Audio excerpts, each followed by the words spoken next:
दोस्तों, बहुत बहुत स्वागत है आप सबका हमारे YouTube चैनल पे। और कहानी चल रही है the magic of the lost temple. ये इस कहानी का 10वां एपिसोड है। इसे बनाने में काफ़ी समय लग गया।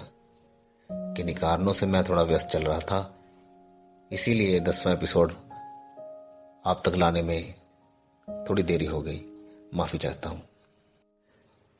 लेकिन इसके अलावा आप सबके मैसेजेस मुझे लगातार मिलते रहे, उसके लिए मैं आप सबका बहुत शुक्रगुजार हूँ। तो आइए कहानी शुरू करते हैं। पूरे गांव में साइकिल चलाने के बाद अब नोनी कुछ अलग करना चाहती थी। साइकिल चला चला कर अब वो थोड़ी बोर फील करने लगी थी। दिन ब दिन गर्मी भी बढ़ने लगी थी। नोनी अपने दादा के पास बैठी सोच रही थी कि साइकिलिंग के अलावा अब और क्या किया जाए। उसके दादा पास ही कुछ काम कर रहे थे। अज्जा,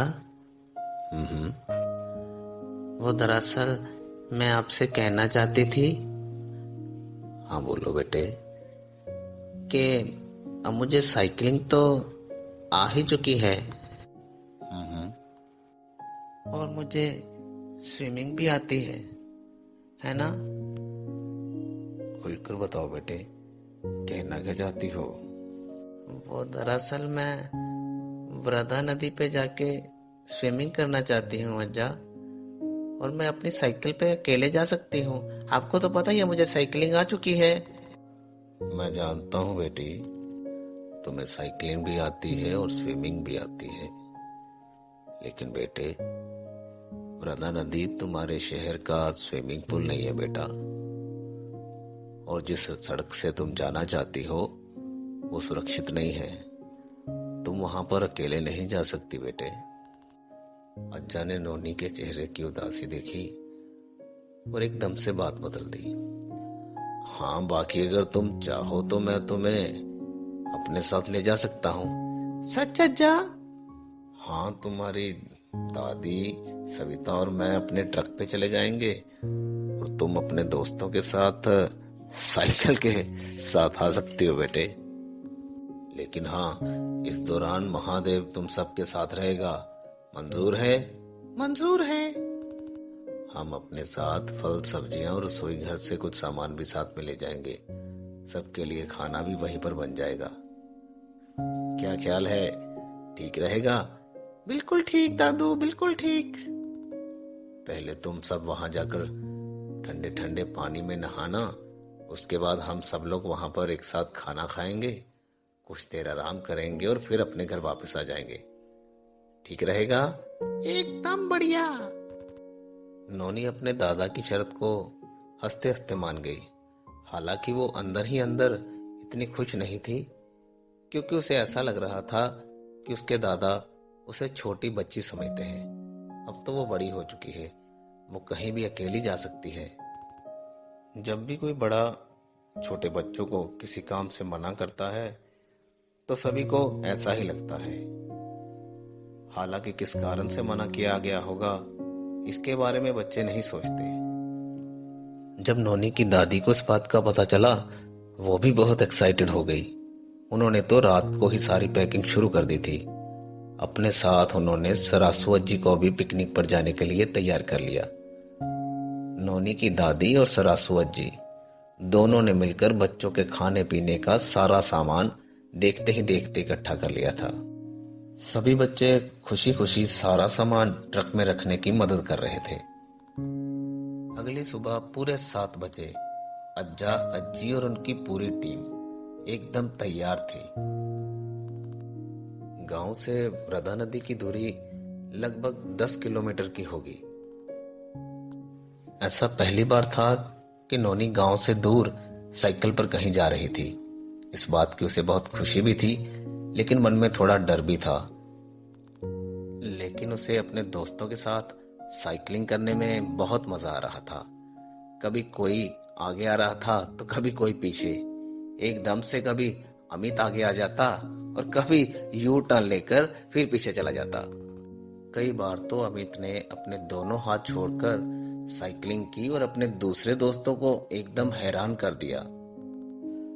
सभी दोस्त मिलकर गांव की कच्ची पक्की सड़कों पर टहल रहे थे।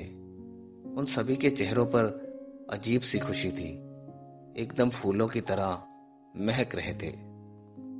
जब जब सड़क के पास से कोई खेत खलियान निकलते तो सारे बच्चे कुछ देर वहां पर ब्रेक लगाकर फसलों को देखने लगते। नौनी कुछ देर वहां और रुकना चाहती थी ताकि वो अपनी डायरी में अलग अलग फसलों के नाम लिख सके, लेकिन वो ज्यादा देर रुक नहीं पाई क्योंकि उसे पता था अगर देर हो गई तो दादी की डांट भी खानी पड़ेगी।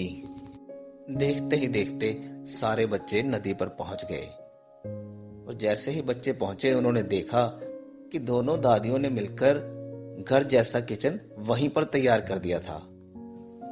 यूं तो नौनी की दादी और सरासू अज्जी का किचन पहाड़ी पर थोड़ा ऊंचाई पर था, लेकिन वो दोनों वहां पर बैठी बैठी सभी बच्चों पर नजर रख सकती थी। बच्चों ने अपनी अपनी साइकिल रखी और दौड़कर नदी के पास जाकर खड़े हो गए। जैसे ही वो पानी की ओर बढ़ने वाले थे, अज्जा ने बच्चों को रुकने का इशारा दिया। ठहरो बच्चों, पहले मुझे खुद पानी में उतरकर ये देखना होगा कि यहाँ का पानी तुम सबके लिए सुरक्षित है या नहीं। अपने दादा को इस तरह जांच पड़ताल करते हुए देख नौनी थोड़ी डर गई। अज्जा, क्या इस पानी में क्रोकोडाइल है? अरे नहीं बेटे, यहाँ पर किसी प्रकार का कोई मगरमच्छ नहीं है। वो तो दरअसल मैं पानी की गहराई देख रहा था। ये तुम्हारी ऊंचाई से ज्यादा तो नहीं? कहीं इसमें नहाते हुए मेरे बच्चों को चोट तो नहीं लग जाएगी? मैं बस ये सब देख रहा था बच्चे, तुम्हें डरने की कोई जरूरत नहीं। और हाँ, तुम लोगों के साथ अभी दादा ने इतना ही कहा था। सभी बच्चे एक साथ बोले, हाँ हाँ हमें पता है, हम लोगों के साथ महादेव भी तो है। अच्छा ठीक है, लेकिन एक बात का ध्यान रखना, यहाँ पर नहाते समय किसी को भी जंप करने की कोई जरूरत नहीं बेटे, क्योंकि ये पानी बहुत ज्यादा गहरा नहीं है। पता चले कि तुम लोगों ने यहाँ से छलांग लगा दी और नीचे गिरकर चोट लग गई। समझ गए मेरी बात? सभी बच्चे इस पत्थर को ध्यान से देखो।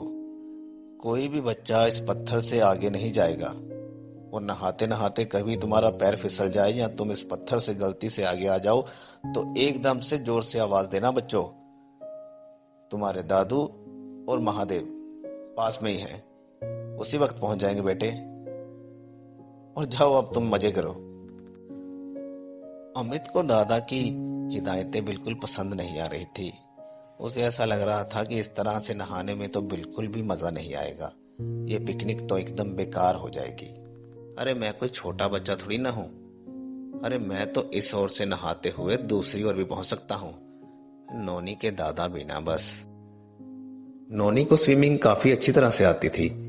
पिछले साल की समर कैंप क्लासेस में उसने बहुत प्रैक्टिस तो की थी, लेकिन फिर भी वो एक्साइटेड थी क्योंकि पहले उसने कभी नदी में स्विमिंग नहीं की थी और इसके लिए वो बहुत उतावली हो रही थी। उसके मन में और भी कुछ ख्याल आ रहे थे। अचानक अपने दादा से बोली, अज्जा, पानी की दिशा कैसे पता चलती है? क्या मतलब बेटे? मतलब कि पानी किस ओर जा रहा है ये कैसे पता चलता है? बहुत आसान है बेटे। ये पास ही से एक पत्ता उठाओ और नदी के ऊपर हल्के से छोड़ दो। जिस ओर ये पता चलता जाएगा तुम्हें पता चल ही जाएगा कि पानी की दिशा क्या है। नौनी ने कोई जवाब नहीं दिया। वो अपनी दादी की ओर देखने लगी और भागते हुए एकदम अपनी दादी के पास जाकर बोली, अज्जी मेरी बात सुनोगे? क्या बात है बेटे? 1 मिनट मैं आपसे कुछ कहना चाहती हूँ। हाँ हाँ बोलो। वो दरअसल स्विमिंग शुरू करने से पहले मैं टॉयलेट जाना चाहती हूँ। दादी की एकदम से हंसी छूट गई। पास बैठी हुई सविता जोर से बोली, अरे वॉशरूम जाने के लिए इतना शर्मा क्यों रही हो नोनी? इस ओर देखो, ये जो झाड़ियां हैं ना, इसके पीछे जाकर आओ, इतना शर्मा क्यों रही हो? नोनी मुंह बनाते हुए बोली, क्या कहा? इन झाड़ियों के पीछे? ये क्या कह रहे हो आप? ऐसा मैंने पहले कभी नहीं किया। दादी नोनी की परेशानी अच्छी तरह से समझ रहे थे। उन्होंने नोनी को पास बुलाया और उसके कान में कहा, नोनी बेटे, मैं समझ सकती हूँ ऐसा करना तुम्हें बिल्कुल भी पसंद नहीं आ रहा होगा, लेकिन बेटे इस समय हमारे पास कोई दूसरा हल भी नहीं है बेटे। और हाँ, अगर तुम बिना वॉशरूम जाए नदी में नहाना चाहती हो तो वो भी ठीक नहीं रहेगा बेटा। जब तुम कंट्रोल नहीं कर पाओगी तो तुम नदी का पानी भी तो गंदा करोगी बेटे। अरे बेटा, मैं दूसरी ओर मुंह करके तुम्हारे पास ही खड़ी रहूंगी। अरे कोई भी इधर नहीं देखेगा बेटे। आओ आओ, मेरा कहना मानो। आखिरकार नोनी ने अपनी दादी की बात मान ही ली, लेकिन उसे इस बात का बहुत बुरा लग रहा था। जब वो दोनों वापस आए तो अपने दोस्तों को देखा, फिर उसे सब कुछ भूल गया। वो पानी में बहुत मस्ती कर रहे थे और भागी भागी उनकी ओर बढ़ी और उनके साथ जाकर खेलने लगी। नोनी ने घर से ही स्विम सूट अपनी जीन्स और टी शर्ट के नीचे पहन रखा था। उसने कपड़े चेंज किए और पानी में जाकर मजे करने लगी। नदी में स्विमिंग करना और एक पूल में स्विमिंग करना, ये दोनों अलग अलग चीजें थी। यहाँ नोनी को बहुत ही मजा आ रहा था। नदी से बाहर आकर नोनी अपने बाल सुखा रही थी और पास ही बैठे अपने दादा से बोली, अज्जा, क्या मैं एक बात पूछूं? बोलो बेटे। क्या आप बता सकते हैं कि ये नदी कहाँ से आती है और कहाँ चली जाती है? बेटा, क्या तुमने पहले कभी नहीं सुना, जैसे गंगा गंगोत्री से निकलती है और यमुना यमुनोत्री से, उसी प्रकार वरदा नदी भी कर्नाटका के सागर शहर से होती हुई आती है। छोटी नदियां बड़ी नदियों में जाकर मिल जाती हैं और बड़ी नदियां जाके समुद्र में मिल जाती हैं। पास बैठा अमित भी अपने मन में कुछ सोच रहा था। अज्जा, एक बात बताओ। बोलो बेटे। क्या वरदा नदी हमेशा इतनी गहरी रहती है? नहीं अमित, मौसम के हिसाब से नदियों का आकार भी बदलता रहता है। जैसे गर्मी के दिनों में वरदा नदी इतनी बड़ी नजर नहीं आएगी, लेकिन बारिश के दिनों में अगर तुम देखोगे तो जितनी आज हम देख रहे हैं इससे 2-3 गुना ज्यादा बड़ी होती है। और बारिश के दिनों में पानी के साथ साथ कीचड़ भी बहकर आता है और नदी का पानी काफी मैला हो जाता है। उन दिनों नदी में कोई भी नहीं नहाता। नोनी बेटा, ठीक उसी तरह जिस तरह तुम्हारी दादी का स्वभाव भी बदलता रहता है। सभी बच्चे जोर जोर से हंसने लगे। नोनी हंसते हुए बोली, तो अज्जा, क्या हमें इस नदी को भी दादी माँ बुलाना चाहिए?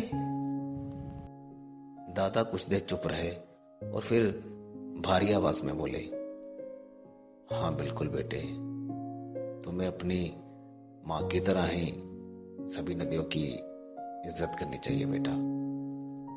दादी और सरासू अज्जी ने खाना लगा दिया था। सभी बच्चों को दोबारा से आवाज मिली, चलो बच्चों, आकर खाना खा लो, ठंडा हो जाएगा। सभी बच्चे मिलकर खाना खाने लगे। डेली रूटीन में जितना भी खाना खाते थे उससे कई गुना ज्यादा खाना खा चुके थे। अब उन्हें गहरी नींद आ रही थी। दादी बड़े ही प्यार से अपने बच्चों को निहार रही थी। उनकी आंखों की ओर देखकर दादी समझ चुकी थी कि अब वो सोना चाहेंगे। दादी ने महादेव को आवाज दी, महादेव, इस वृक्ष के नीचे सभी बच्चों के लिए चटाई बिछा दो बेटा। चटाई पर लेटते ही सभी बच्चे ऐसे सो गए जैसे अपनी अपनी मां की गोद में सो रहे हों। खुले आसमान में पेड़ की छांव के नीचे ठंडी ठंडी हवा और हल्की हल्की धूप का मिक्सचर नोनी को इतना रिलैक्स कर रहा था जो शायद ही उसने शहर के एसी रूम में कभी फील किया होगा। पता ही नहीं चला कब शाम हो गई। सभी बच्चे खुशी खुशी अपने अपने साइकिल लेकर घर वापस आ गए। नोनी आज बहुत खुश थी। उसे इस पिकनिक का बहुत ही मजा आया था। वो ऐसी पिकनिक पर हमेशा जाना चाहती थी। दादी नोनी के सर पे हाथ फेरते हुए बोली, अच्छा नोनी, तुम्हें पता है आज रात के खाने पर कौन आने वाला है? नहीं नहीं नहीं अज्जी, कौन आने वाला है? कोई मेहमान आने वाला है। कौन अज्जी? वो दरअसल शंकर मास्टर की पत्नी गौरी किसी काम से शहर गई हुई है। अब बेचारा शंकर अपने और अपने बेटे आनंद के लिए खाना कैसे बनाएगा, इसलिए मैंने उसे रात के खाने पर अपने घर बुलाया है। नोनी के दादा भी इस बात को लेकर बहुत खुश थे। पूरा दिन घर के बाहर रहने के बावजूद भी दादी के चेहरे पर थकान के बिल्कुल भी भाव नहीं थे। वो अब भी रसोई घर में ऐसे खाना बना रही थी जैसे अभी सोकर उठी हो। जैसे ही शंकर बाबू ने दरवाजा खटखटाया, अज्जा बोले, अरे लो, मास्टर जी तो आ गए। महादेव, जाओ जाकर दरवाजा खोलो बेटे। खाना शुरू होने से पहले अज्जा और शंकर मास्टर इधर उधर की बातें करने में व्यस्त थे। फिर बात बदलते हुए दादा शंकर मास्टर से बोले, शंकर बेटे, ये हमारी पोती नोनी काफी दिनों से मेरे साथ बातचीत कर रही थी। वो राजा सोमन के बारे में, बावड़ी के बारे में, तुम्हें याद है ना, वो सब कुछ पूछ रही थी। अब मैं जहां तक जानता था मैं सब कुछ नोनी को बता चुका हूं। अरे तुम तो हिस्ट्री में मास्टर हो, मेरे ख्याल से अभी बहुत कुछ ऐसा होगा जो हम तो नहीं जानते, पर तुम्हें जरूर पता होगा। क्या कहते हो? नहीं नहीं सर, ऐसा कुछ नहीं है। दरअसल मेरी जितनी उम्र है उससे ज्यादा समय से आप इस गांव में रह रहे, मुझसे कहीं ज्यादा आप जानते होंगे। बाकी आप जानते ही हैं, मुझे पढ़ने का काफी शौक है और पढ़ाई के दौरान में मैंने काफी कुछ पढ़ा था। सोमन यक्का, सोमन हल्ली गांव और ये स्टेप बेल के बारे में भी काफी कुछ पढ़ा है मैंने। मेरे कॉलेज टाइम के प्रोफेसर लोगों से आज भी मेरी बात होती रहती है। कुछ दिन पहले इसी सब्जेक्ट पे हम लोगों की चैटिंग भी हो रही थी। मेरे प्रोफेसर ने उस राजा के बारे में बहुत सारी बातें बताई मुझे। अज्जी यूं तो रसोई घर में खाना बना रही थी, लेकिन फिर भी ये सब्जेक्ट इतना दिलचस्प था कि वो किसी न किसी बहाने खिड़की से मुंह बाहर की ओर करके इस पूरी वार्तालाप को सुनने की कोशिश कर रही थी।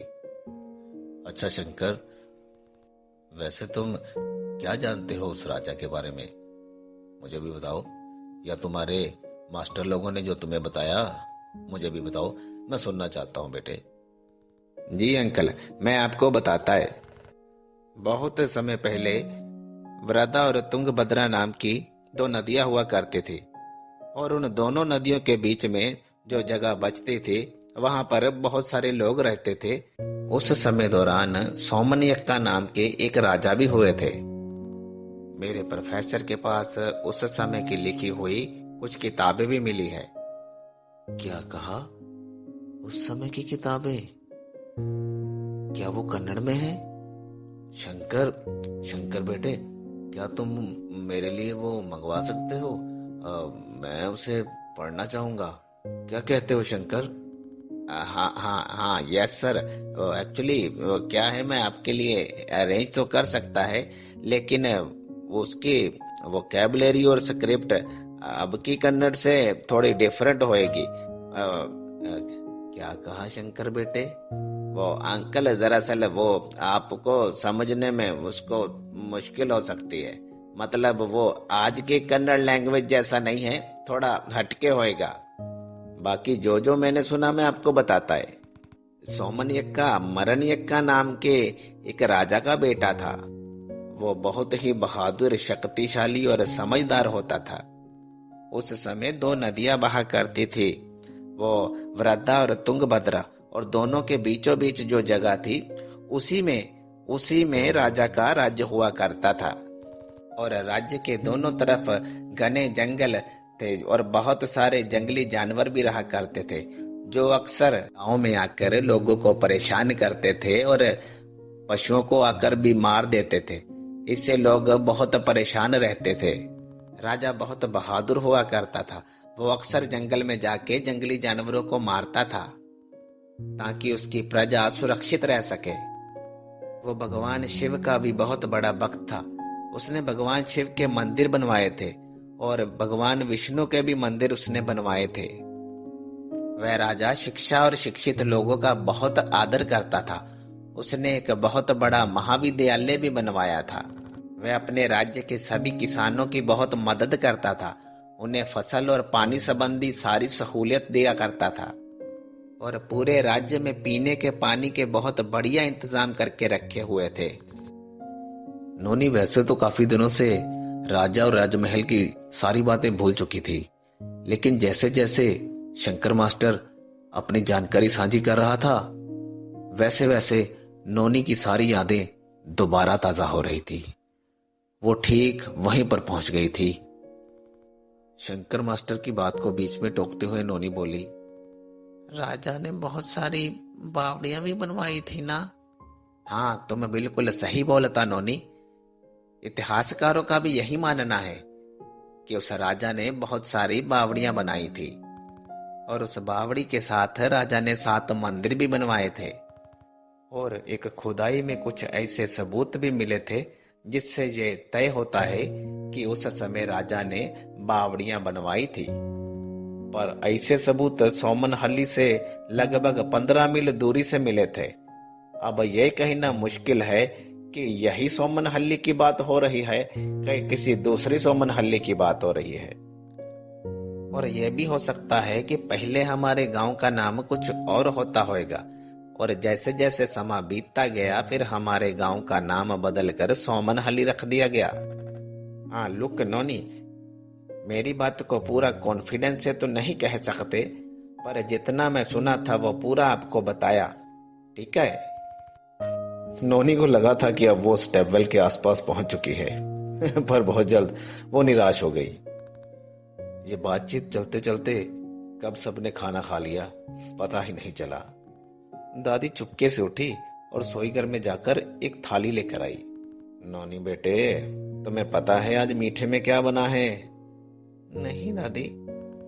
अरे वाह, मुझे 3 चाहिए दादी, 3। अरे 1 नहीं, 3। नोनी की उदासी दूर करने के लिए इतना लालच काफी था। अब नोनी फिर से अपनी उन सब बातों को भूल चुकी थी और खुशी खुशी लड्डू खा रही थी। तो दोस्तों, ये था the magic of the lost temple कहानी का 10वां एपिसोड। ये एपिसोड आपको कैसा लगा जरूर बताइएगा, मुझे इंतजार रहेगा। बाकी की कहानी बहुत जल्द लेकर आऊंगा। तब तक खुश रहिए, मुस्कुराते रहिए। Bye bye.